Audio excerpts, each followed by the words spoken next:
نے عمران خان کو بہت انڈر ایسٹیمیٹ کیا تھا. عمران خان پہ جتنا دباؤ ڈالیں گے، جتنا پریشرائز آپ اسے کرتے جائیں گے، اتنا ہی وہ مستحکم ہوتا چلا جائے گا. یہ انسانوں کی فطرت الگ الگ ہوتی ہے اور انسانوں کی افتاد تباہ ہی ان کی تقدیر ہے. پھر دوسری بات یہ ہے کہ اسے تو پہلے سے معلوم تھا لندن پلان کا، ایک ایک تفصیل اسے معلوم تھی. اس نے کہا تھا نواز شریف آئے گا، اس کے سارے مقدمات ختم ہوں گے، مجھ پر پابندی لگے گی، الیکشن میں دھاندلی ہوگی اور میں جیل میں پڑا ہوں گا، اس کے باوجود میں الیکشن جیت جاؤں گا. تو الیکشن تو وہ جیت گیا.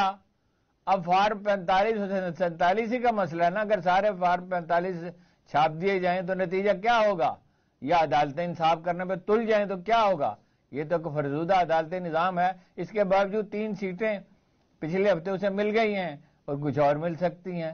اور یہ جو مظاہرے ہو رہے ہیں یہ کیا انڈیکیٹ کر رہے ہیں؟